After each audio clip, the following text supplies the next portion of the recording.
Kelompok berapa kita? Kelompok 6 ya?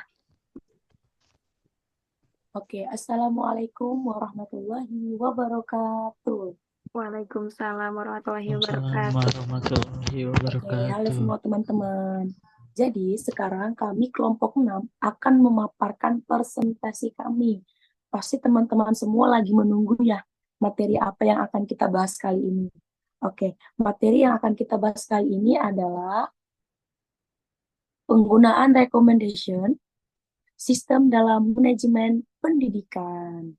Nah, materi yang pertama itu akan disampaikan oleh Saudari Husnul Khotimah. Kepada Saudari Husnul Khotimah, kami persilahkan dengan segala hormat. Oke, untuk teman-teman harap didengar ya. Oke, baik. Terima kasih untuk moderator yang sudah memberikan kesempatan untuk saya untuk bisa menyampaikan materi pada sore hari ini. Oke, untuk pembahasan yang pertama yaitu kita akan berangkat dari pengertian terlebih dahulu ya.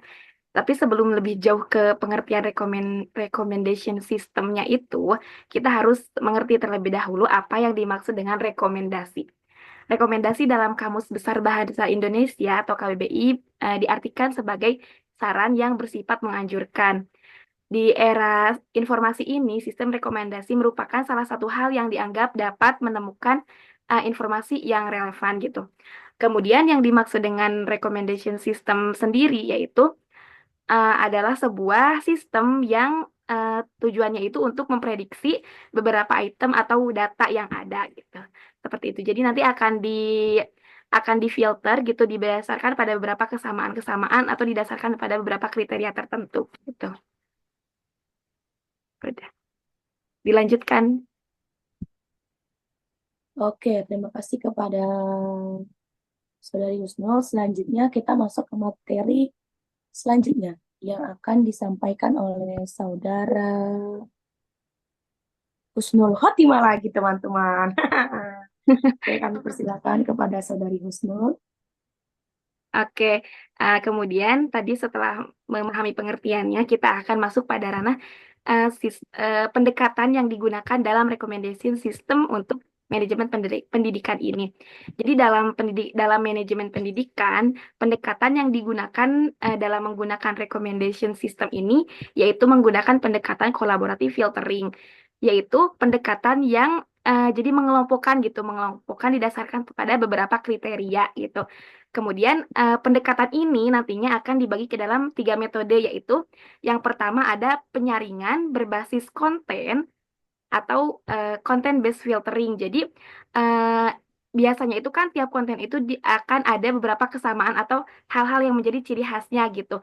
Nanti si sistem rekomendasi ini akan menyaring atau memfilter konten-konten tersebut didasarkan pada kesamaan atau ciri khas pada tiap kontennya itu sendiri.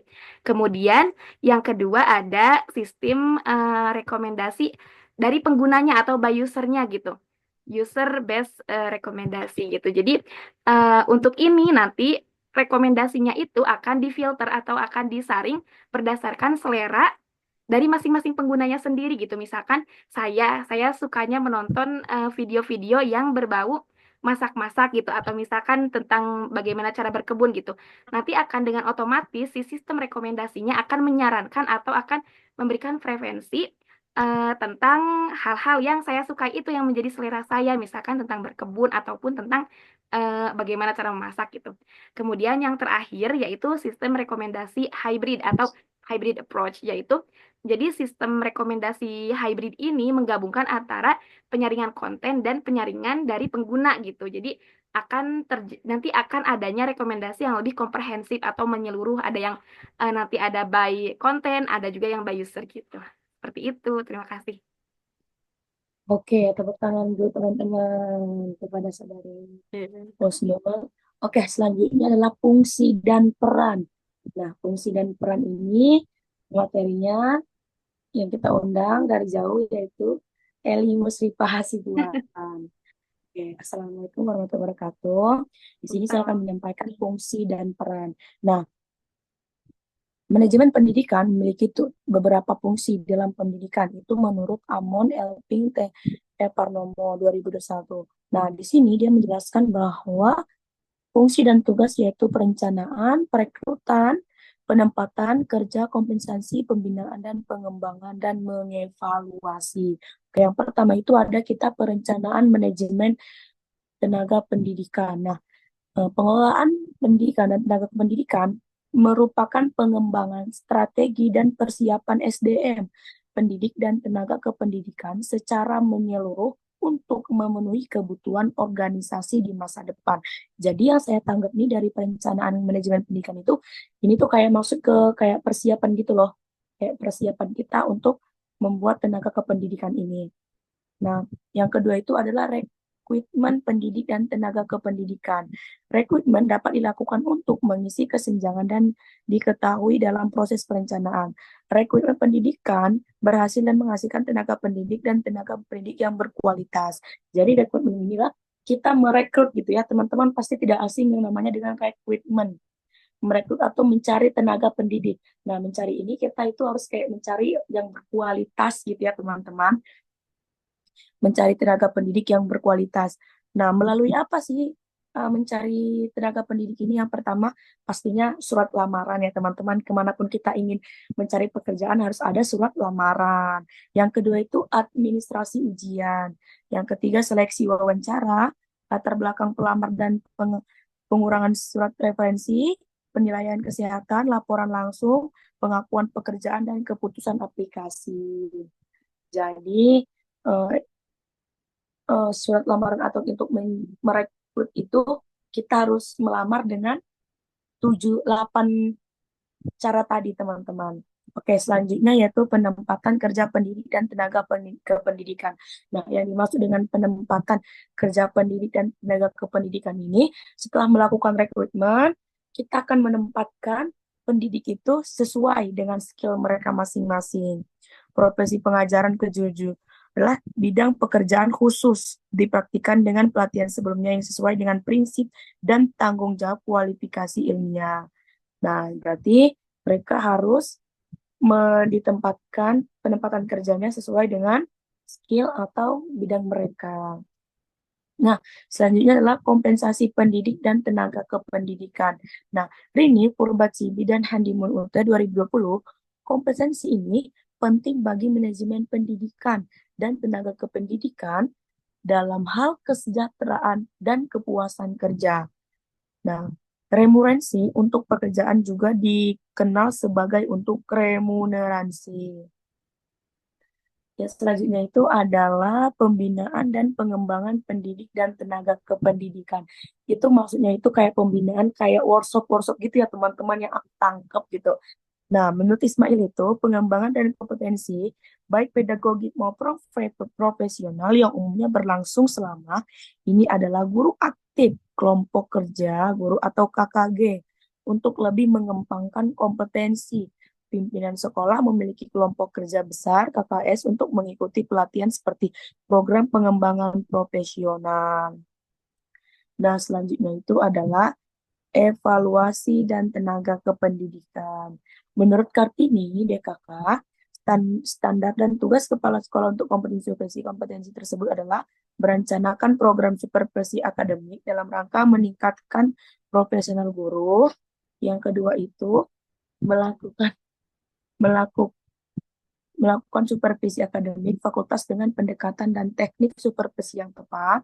Yang ketiga, tindak laksud hasil bimbingan akademik guru untuk meningkatkan profesionalisasinya.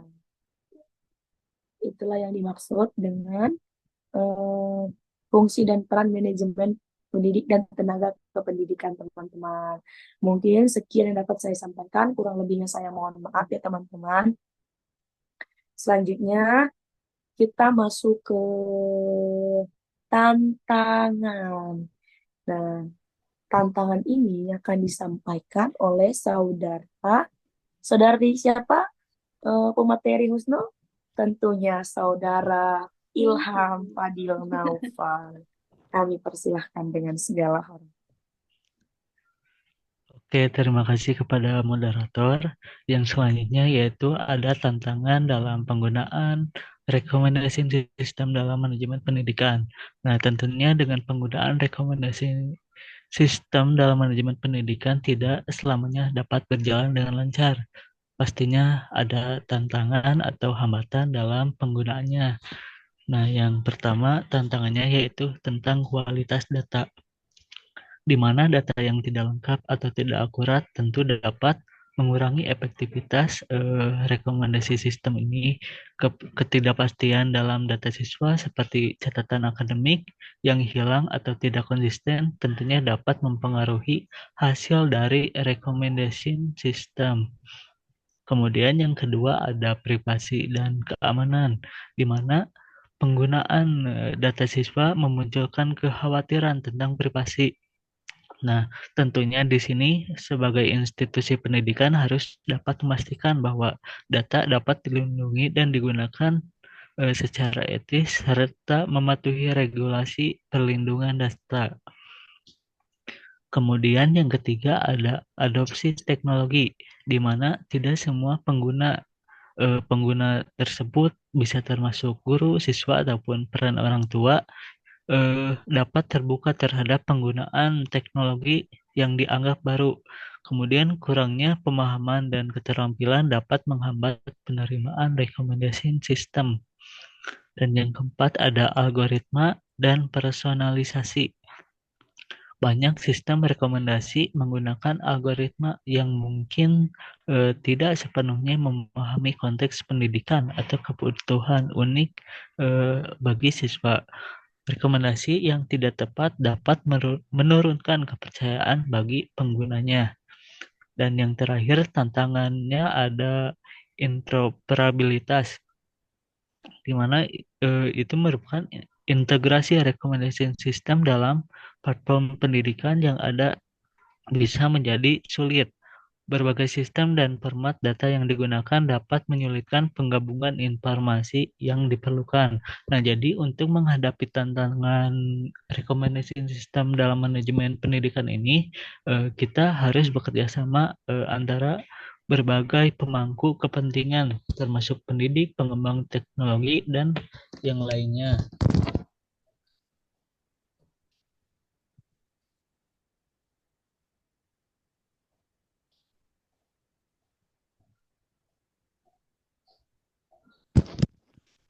Nah, yang selanjutnya ada kelebihan dari rekomendasi sistem dalam bidang pendidikan.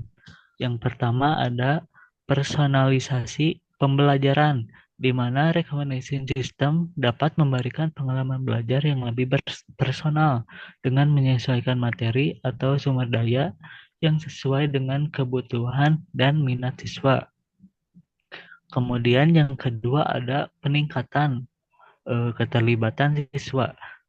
Karena dengan rekomendasi sistem ini tentu sangat relevan untuk pembelajaran. Siswa lebih mungkin terlibat dalam proses belajar yang dapat meningkatkan motivasi dan hasil belajar siswa. Yang ketiga ada efisiensi dalam pengelolaan sumber daya, di mana rekomendasi sistem ini dapat membantu pendidik dalam memilih materi ajar yang tepat, dapat juga menghemat waktu dan sumber daya dalam persiapan kegiatan dalam pembelajaran. Yang keempat ada dukungan untuk pembelajaran mandiri. Nah, dengan rekomendasi sistem ini, siswa dapat mengakses rekomendasi bahan ajar atau bahan pembelajaran yang sesuai dengan tingkat kemampuan mereka dan dapat mendorong mandiri dan otonomi. Dan yang terakhir kelebihannya ada analisis dan umpan balik, di mana rekomendasi sistem ini dapat memberikan analisis tentang kemajuan siswa dan umpan balik yang berguna bagi pendidik untuk meningkatkan strategi pengajaran.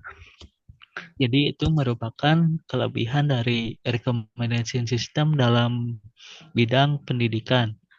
Sekian dari saya. Terima kasih, saya kembalikan kepada moderator. Oke, tepuk tangan kepada saudara Ilham. Yeay. Oke, teman-teman. Usai sudah ya presentasi atau pemaparan materi dari kelompok 6. Selanjutnya di sini kami akan membuka sesi tanya jawab kepada teman-teman. Di sini kami mewadahi teman-teman untuk mengungkapkan pertanyaan atau sesuatu yang terbelenggu dalam pikiran kalian mengenai materi kami ini, silahkan dipertanyakan teman-teman. Oke, terima kasih kepada teman-teman yang bertanya. Eh, Mungkin sekian dari kami pemateri hari ini. Kurang lebihnya kami mohon maaf. Saya Eli Musrifa dan rekan-rekan saya Ilham Fadil Naupal dan Husnul Khotimah meminta maaf apabila ada pemaparan kami yang salah dalam kata-kata ataupun materi yang kami sampaikan. Kami akhiri. Wallahul muwaffiq ila aqwamit thoriq. Wassalamualaikum warahmatullahi wabarakatuh. Sampai jumpa teman-teman. Nomor satu. Terima kasih. Ya.